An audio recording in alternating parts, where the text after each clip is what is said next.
Berlin, April 1945. Nazi Germany is about to fall. Hiding in an underground bunker beneath the city is Adolf Hitler, the man who plunged the world into 6 years of total war. Hitler had sworn to make the Nazis a world power, inspiring his adoring people with his vision of a 1,000-year rule. His armies had ravaged over 3 million square miles of Europe and ignited a world war that killed 55 million people. Now Hitler's world is shriveled to a few cramped rooms below the ruins of Berlin.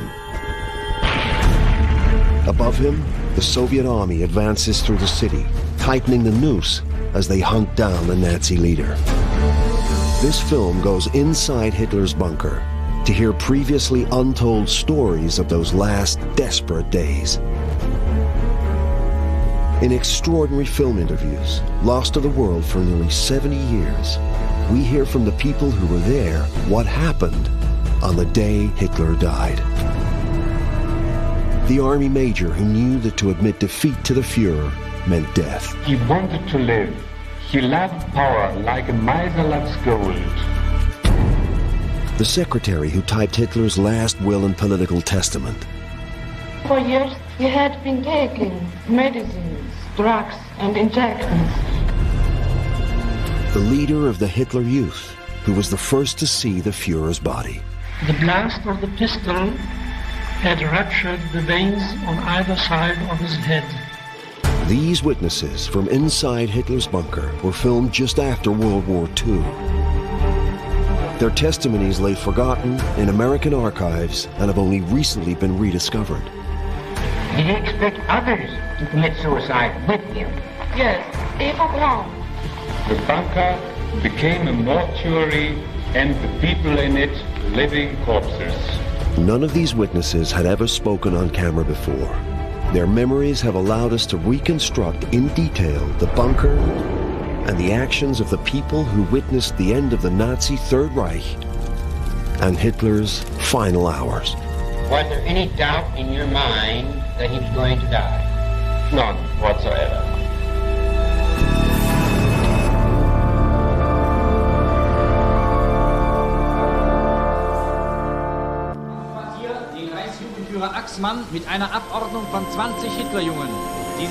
This is the last time that Adolf Hitler is ever seen in public.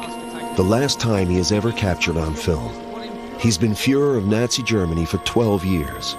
But at this moment, as he awards medals to boys of the Hitler Youth forced into combat, he is days away from defeat and from death.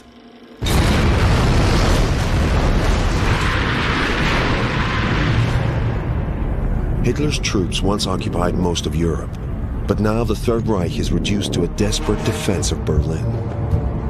The German capital is surrounded. British and American forces fight in the west, and the ferocious Soviet army advances from the east. The man who conquered over 3 million square miles of Europe is now confined to a claustrophobic underground bunker. Buried 30 feet beneath his headquarters, the Führer bunker was constructed in 1944 in response to heavier Allied bombing. The ceiling and walls are 12 feet thick, encasing a network of 16 cramped rooms. Lying below the city's sewage system, 4 flights of steps lead into this subterranean refuge where Hitler has been holed up for 4 months. The corridor is decorated with looted art. A grandfather clock in Hitler's study is the only way of telling the time. His private sitting room is crammed with oversized furniture brought down from his headquarters above. Next to his bed stands an oxygen tank in case the ventilation should fail. Hitler disappears into this underworld for the final time in April 1945. The only people who know what happened in the bunker are those trapped here with him. 6 months after the war has ended, the Nuremberg war crime trials begin. Nazi leaders are prosecuted for crimes against humanity, but Hitler isn't on the list. There are rumors he's still alive. Nuremberg judge and U.S. Navy lawyer Captain Michael Musmano decides to track down eyewitnesses to Hitler's final days. His mission? To prove the Fuhrer is dead. Musmano's search takes him across Germany.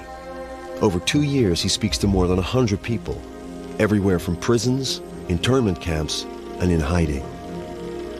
In 1948, Musmano captures his findings on film.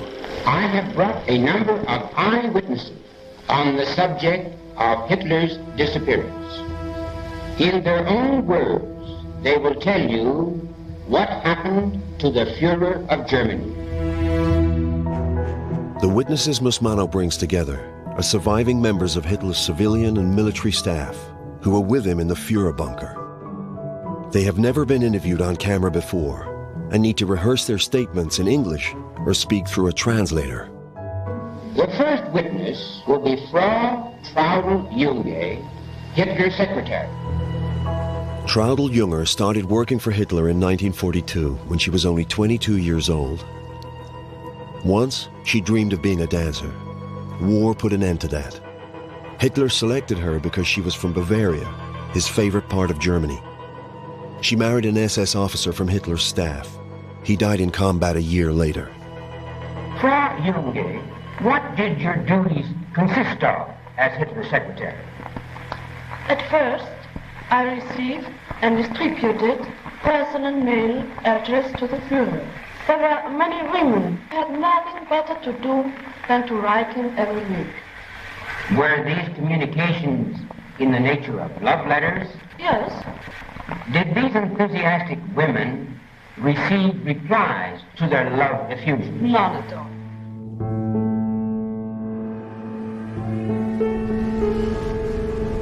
By April 1945, no one writes love letters to the Fuhrer. As Berlin burns and the Soviet army closes in, Hitler hides in his underground bunker.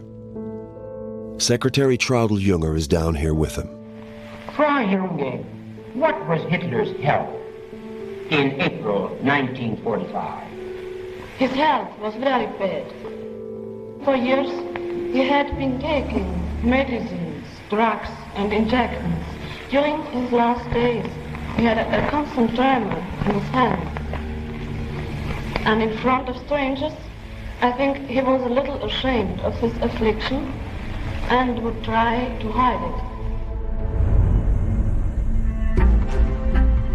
As the Soviets fight their way into Berlin, Hitler refuses to accept the war's lost. He's attended in the bunker by more than a dozen generals, adjutants, and aides-de-camp. Twice a day he calls a military conference in an airless room where only he is permitted to sit. One of the military men trapped with Hitler is Baron von Loringhoven. He's an aristocrat with the rank of major, but has never joined the Nazi party. He has a wife and young son and has come to regard Hitler as insane. Baron Loringhoven, how large was the map room in which you held your conferences? It was about 3 by 4 meters, and with 15 people crowded into it, the atmosphere was stifling.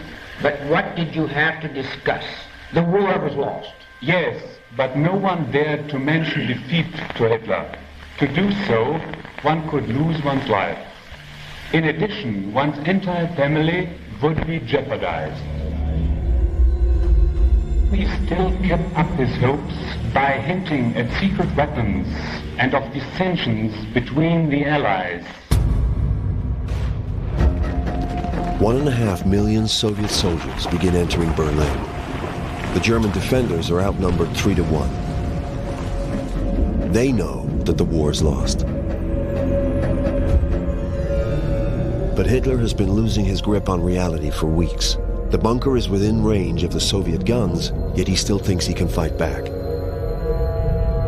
Heinz Lawrence is the Führer bunker's press attaché.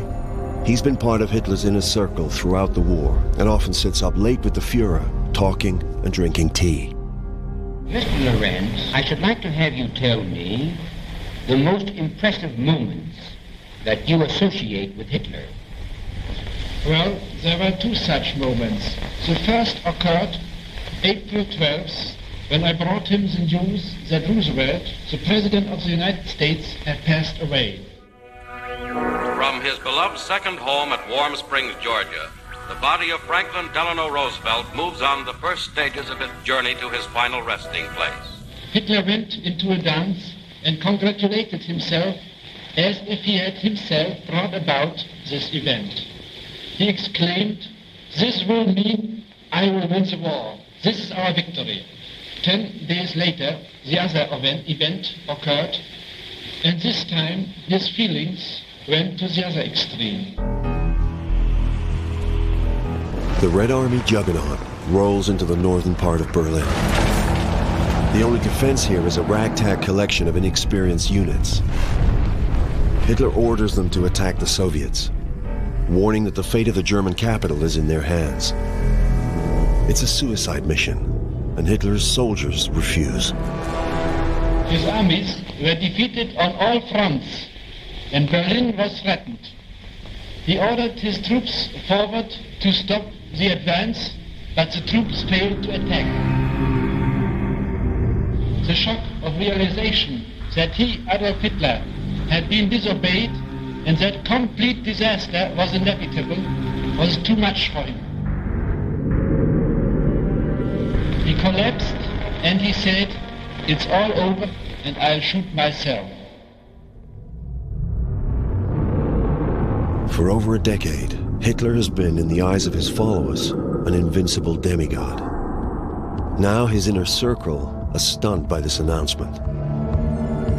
Secretary Traudl Junger sees him moments later. Did you ever hear him mention suicide? Yes, after April 22nd, he talked about it constantly, in order that there should be no doubt about his death. He made plans to take poison and at the same time shoot himself with his pistol. Hitler orders his safe emptied and the contents burned. He also removes his Walther PPK pistol from the safe and sits with it staring at a portrait of Frederick the Great, the Prussian king who also vowed to kill himself when the Russians threatened Berlin. What was your attitude regarding Hitler's intention to commit suicide?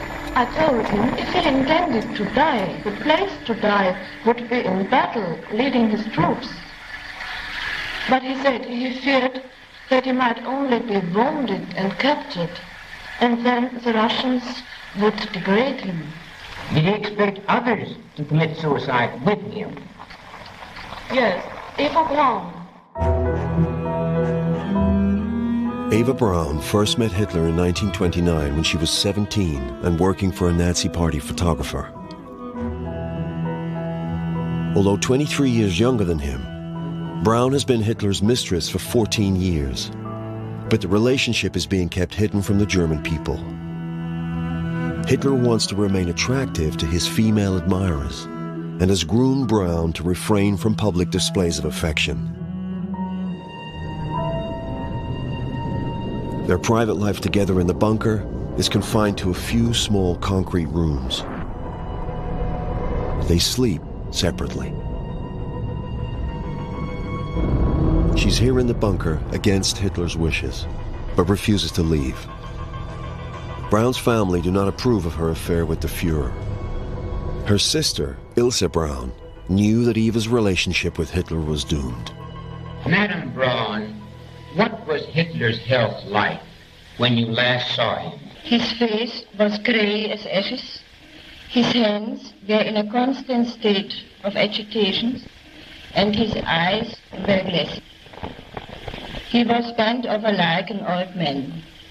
It seemed to me he didn't have the energy to live much longer. To those who knew details of Braun and Hitler's relationship, it's no surprise she wanted to die with him. Mrs. Winter, how long did you keep house for Hitler? Frau Winter, wie lange haben Sie Hitler den Haushalt geführt? 15 Jahre. 15 years.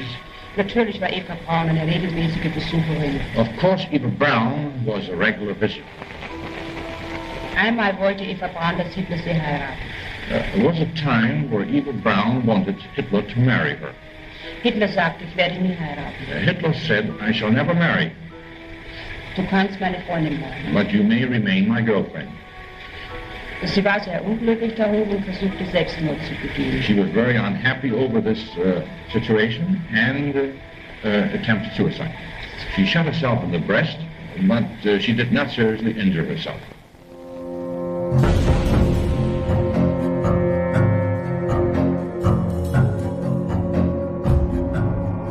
As Hitler and Eva Braun contemplate ending their lives, a powerful influence in the Reich tells them to wait. Joseph Goebbels, the Nazi propaganda minister, is the Führer's most fanatical follower. He persuades Hitler not to take his life, yet. Rather, he says, use his willingness to face death to inspire Germany to fight on to the end. Goebbels will make a radio broadcast announcing that the Führer will die fighting with his troops defending Berlin.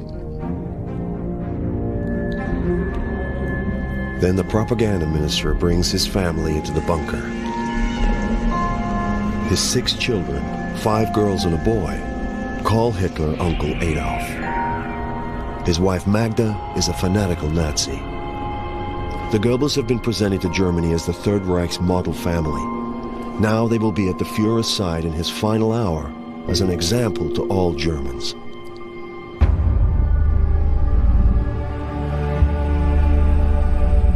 It becomes apparent that the Goebbels' children have no change of clothes. And then the Nazi propaganda minister and his wife make a horrifying announcement. Goebbels and Mrs. Goebbels announced they didn't want to live after the Führer had gone. And so they talked all day long on how they were going to die. Minister Goebbels and his wife arranged to have their 6 children poisoned as well. Frau Goebbels declares that she does not wish her children to live in a world without National Socialism. The rank atmosphere in the bunker is recharged with Nazi fervor. Generals Krebs and Bergdorf announce that they too will die with the Führer. It was passing around poison vials. Did you get one? No, I wasn't within the immediate entourage, nor had I any desire to paint my lips. Well, what do you mean by that? The poison was contained in a receptacle which looked like a lipstick, and those who received them regarded them as a great treasure. What kind of poison was to be used? Cyanide potassium. It was contained in a little vial which fitted in a brass container, just like this. He gave me one with the others. Did you intend to commit suicide also? Well, I didn't intend to die just because Hitler was going to end his life. I intended to use the poison only if war conditions compelled me, or in the event of a personal attack. Conversation in the bunker is dominated by the idea of suicide. But some people reject the notion. Major Johann Meyer is Hitler's army adjutant. He's a veteran of the Russian front and won the Iron Cross for bravery. Major Johann Meyer, did you receive one of the poison vials which Hitler distributed, according to the testimony of other witnesses? No. I was a soldier and did not want to die by poison. I wanted to fight, and if I had to die, die honorably. But Hitler allows no one to leave the bunker without his permission, and few believe they're going to get out alive. 30 feet above the bunker in the ruins of Berlin, thousands of Germans are already dead. The Red Army has completely encircled the city and meets up with the U.S. troops in the west. General Eisenhower, Supreme Commander of the Allied forces, has agreed to let the Soviets take Berlin. They want Hitler alive, and as they fight their way to the Führer bunker, street by street, they're calling it the biggest manhunt in history. Hitler tries one last desperate tactic to save himself. 50 miles to the southwest of Berlin is the 12th German Army, commanded by General Wenck. It faces the American advance on the River Elbe. Hitler orders Wenck and his 70,000 men to reverse course and come to his aid. Hitler hoped that Wenck's army would break through to relieve Berlin. Where was Wenck? On the Elbe, he stormed ahead with a few troops as far as Potsdam, but he was hopelessly outnumbered and out-equipped. Soviet bombardment now hones in on Hitler's position. Shells land so close to the bunker, it shakes, filling the air and covering surfaces with concrete dust. The lights frequently fail. Each day, Hitler takes tea and crumpets with his secretary. And each day he demands to know when Wenck will come. But unknown to Hitler, Wenck has disobeyed the order to relieve Berlin and is instead helping civilians flee. Nonetheless, each day Hitler wanted to know where Wenck was. But Baron, hadn't Hitler already decided to die? Yes, but he wanted to live. He loved power like a miser loves gold.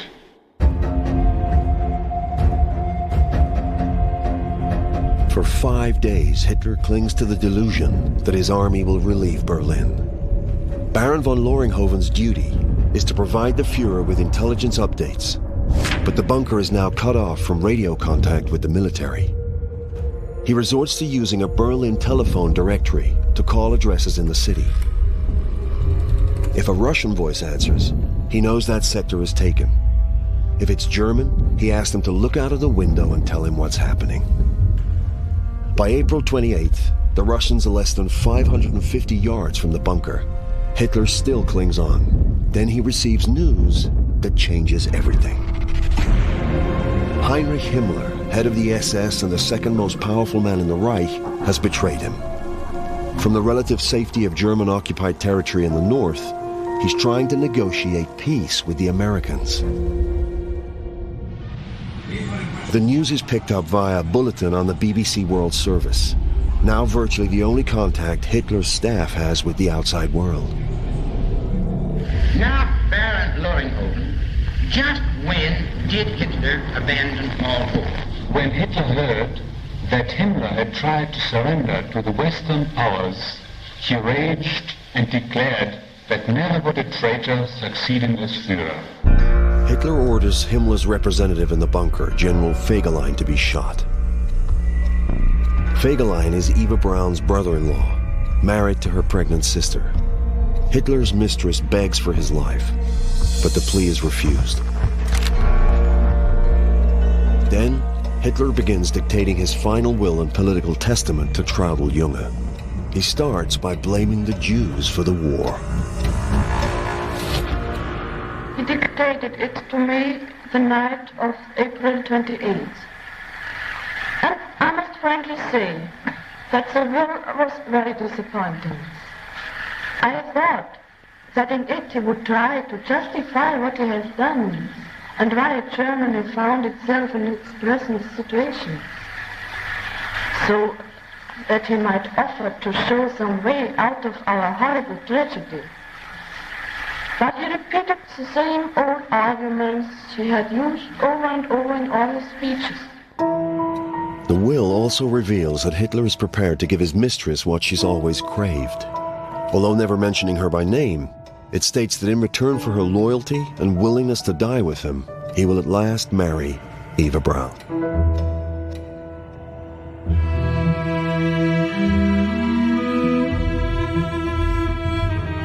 Just over an hour after executing her brother-in-law, Hitler emerges from his room with Eva Braun on his arm. She wears a black sequin dress. Her eyes are radiant with happy tears. Hitler wears his usual tunic.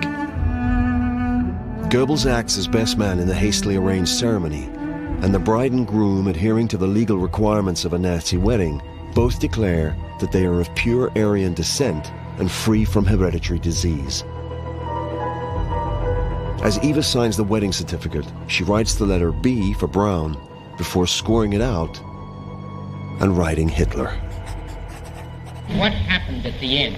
He married Eva Braun and prepared for his suicide. Was there a wedding celebration? There was a little party and they drank champagne. Hitler did not drink any champagne because he was dictating his will. Hitler returns to dictating his will, stating that he and his new wife will take their lives rather than face the shame of defeat and surrender. Their bodies are to be burned. It also urges his successors to continue the fight.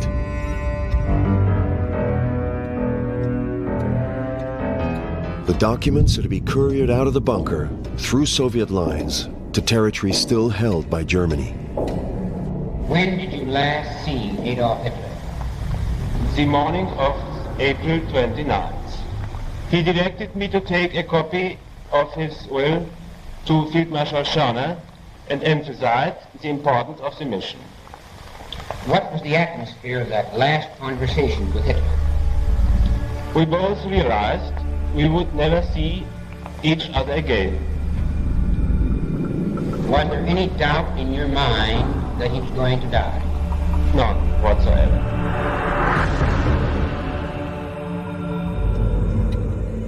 Having married Eva Braun and written his last will and political testament, urging his followers to continue the fight, all Adolf Hitler has left to do is take his life. Now, in his final hours, the Führer's paranoia reaches new heights in the claustrophobic bunker. What was Hitler's mood during this period? He was depressed and suspicious of everybody. He even now suspected that the poison would only make him unconscious and he would be turned over alive to the Allies. So he decided to test the poison. On whom did he test the poison? On his best friend. Namely? Blondie. Who was Blondie? His dog.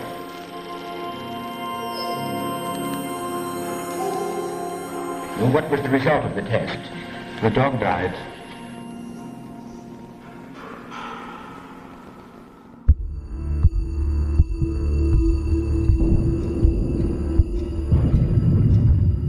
Trapped in the bunker with him, his staff know the reign of the Führer will soon be over. Hitler moved about like a living dead man. He couldn't bear to be alone, and he walked around from person to person. Before, everybody had an awe of him. Now he excited no fear or sensation. The people in the bunker even smoked, something no one had dared to do in 12 years in his presence. Even Eva Braun, who had never smoked before, puffed at a cigarette on that day. The bombardment of Berlin intensifies. The bunker's sewage pipes rupture, and the toilets overflow, filling the corridor and the rooms with the reek of urine. The generals get drunk. The bunker became a mortuary and the people in it living corpses. The atmosphere was very depressing and funereal, and I had no desire to remain. If I was going to die, I preferred death on the battlefield as a soldier. How did you get out of the bunker? I asked my superior, Officer General Krebs, if I could try to join General Wenck's army still in the field. He got Hitler's permission, I saluted and left. What was Hitler's demeanor as you actually left? He had a collected and concentrated expression, as if he had closed everything and was no more interested in minor people like ourselves.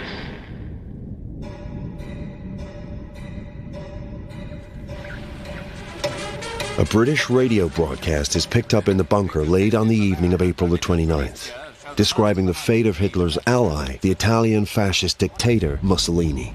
Milan was in a state of the wildest excitement at about this time, for partisans had just killed Mussolini. The bodies of the ex-dictator, his mistress, and fellow fascists were left lying in the square, and the enraged Italians took the opportunity of kicking them and flinging rubbish on them. The final ghastly scene was the hanging of the bodies upside down outside a petrol station. Well, at least it's a warning to all remaining fascists everywhere. Did Hitler hear of the death of Mussolini? Yes, he did. And I think that this unnerved him more than anything else. He had a great fear that, if captured, dead or alive, his body would be exposed to ridicule and degradation.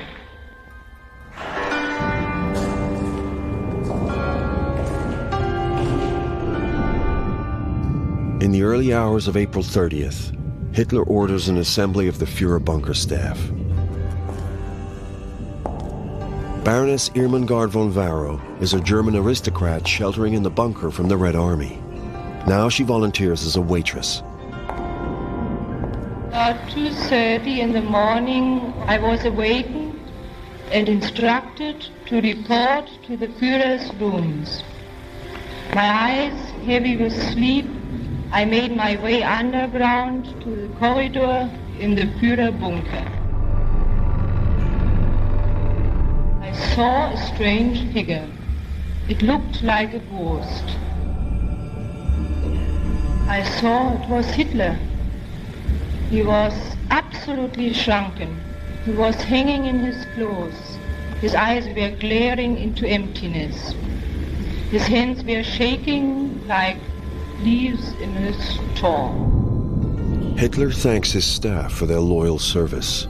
He shook hands with each one of us like an old man going to his grave. And then he said goodbye to all of us. I made some foolish remarks about keeping up courage, but I'm sure he did not hear me or pay any attention, and then, dragging his feet, he slowly went out.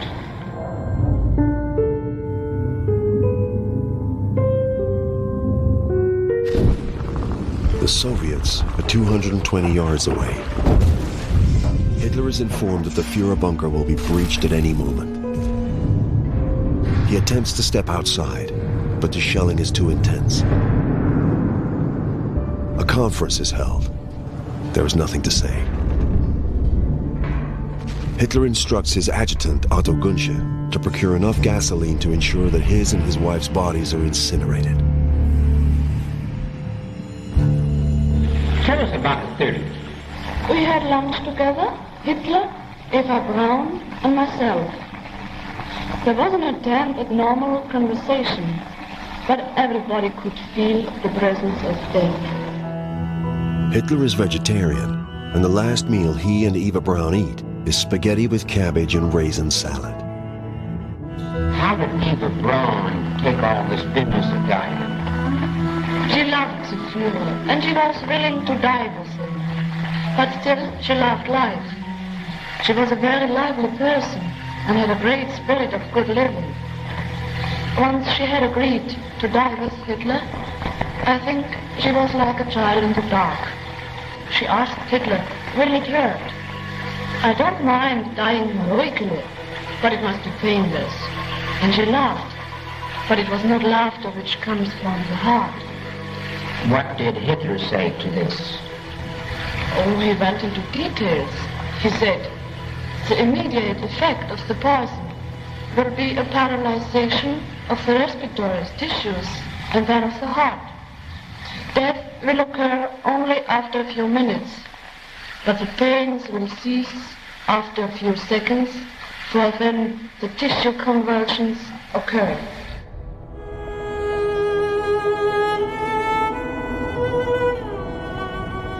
Eva Braun changes. She chooses Hitler's favorite dress, black with white roses around the neck. She does her hair and paints her nails. After lunch, I retired in one of the rooms.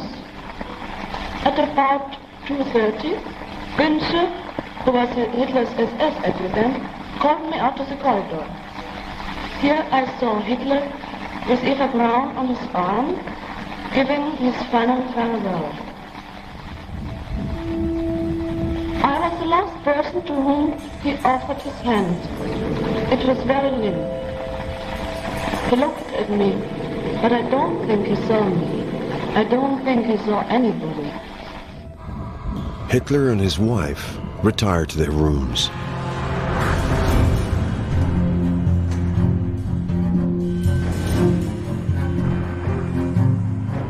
Magda Goebbels, the Nazi propaganda minister's wife and mother of his 6 children, appears at Hitler's door. For days, she shut herself away in her room. Now, she demands to see Hitler. The adjutant relents and knocks. Hitler opens the door, and Frau Goebbels bursts into a desperate plea. She knows that when the Führer dies, she will have to carry out her vow to not only kill herself, but also poison her children, and implores Hitler to escape and live on. Hitler's refusal is brusque. No one will see the Führer alive again.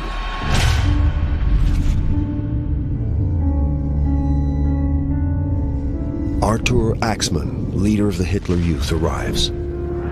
He joined the Nazi Party at 15 and started the first Hitler Youth group to indoctrinate children and teenagers into National Socialism. He's recruited thousands of boys as young as 12 to defend Berlin, and they are taking heavy casualties. He's here for his daily conference with the Führer. I arrived there at about 3 o'clock in the afternoon. I went to his room, but the door was closed, and Günther, his SS adjutant, was standing outside. He motioned me to silence, and I went back to the conference room and waited with Goebbels. The bombardment above resumes with renewed intensity. The bunker personnel wait for the Führer to finally carry out the act he's been threatening for the last 8 days. Suddenly I thought of the Goebbels children. My heart went out in sympathy with them, because I knew they were marked for death too. And I was afraid that just in that moment the children would want to see him. I knew that at any moment now Hitler would take his life.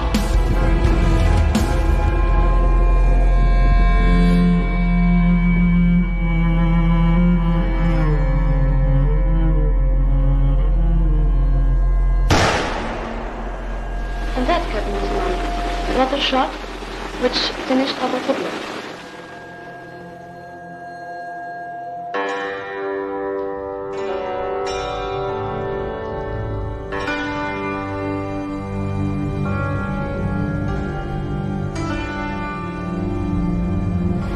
Goebbels and I ran back to Hitler's room and entered it.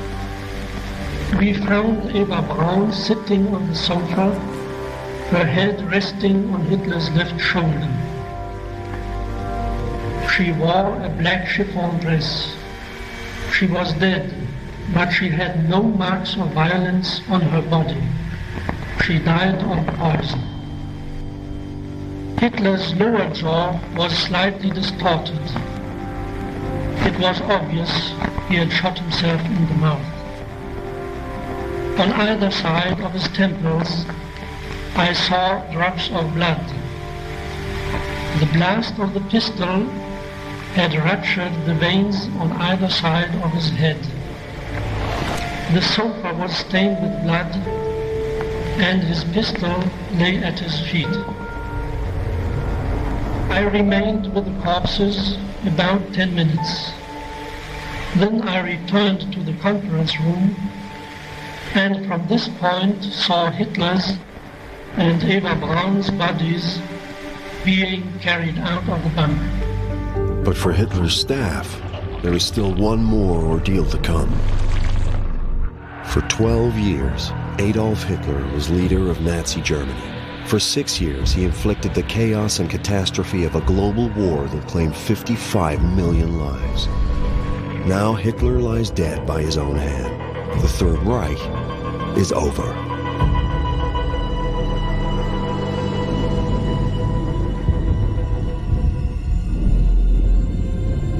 In accordance with his orders, the bodies of Hitler and his wife are to be burned. His staff must get them outside.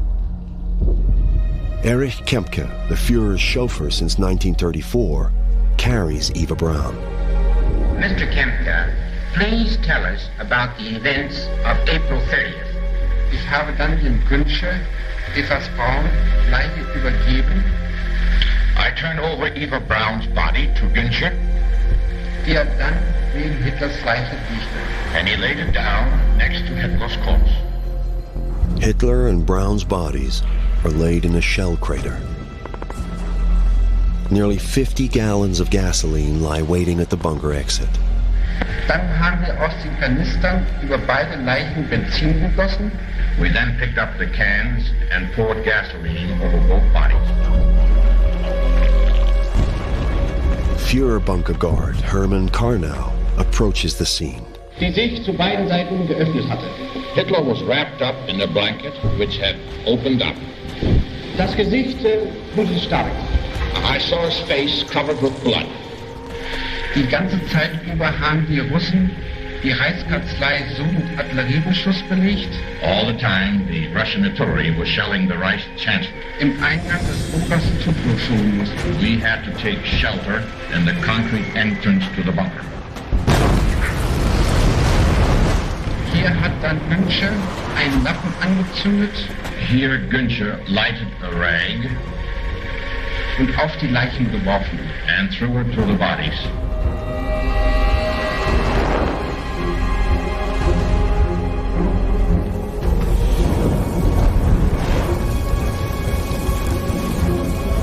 Beide Leichen brannten lichterloh, als ich ging. Both bodies were in full flame when I left.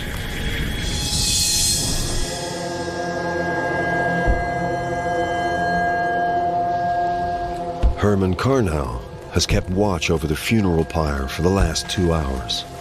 Beide Leichen brannten noch. The bodies were still burning. Das Fleisch bewegte sich auf und ab.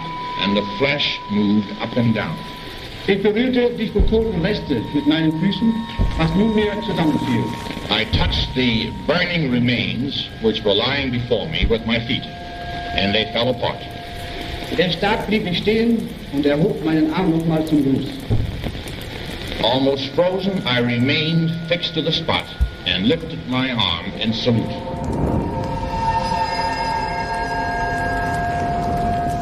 The incinerated remains of Adolf Hitler and Eva Braun are buried in the shell crater.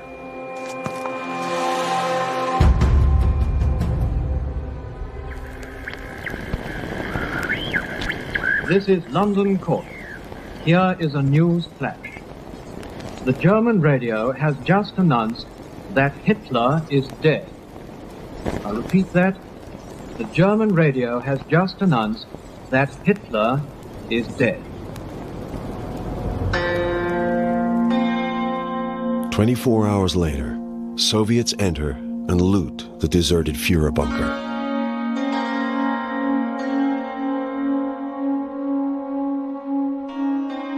They find the charred remains of Goebbels and his wife.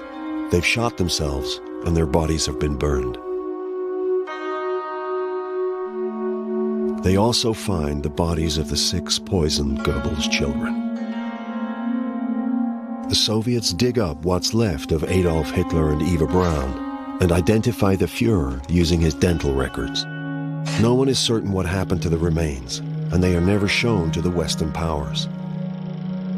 Stalin, the Russian dictator, suggests Hitler escaped Berlin and is still alive. The rumor marks the beginning of the mistrust and disinformation that will define the coming Cold War. By the time Captain Musmano concludes his investigation in 1948, there has been no trace of Hitler for 3 years. Be no doubt that Adolf Hitler, the Führer of Germany, the master criminal of the world, the greatest gangster who ever disgraced the human race, is dead. Michael Musmano's interview footage is never seen by the public. He sends a copy to Hollywood, but the mood of the Western world has changed.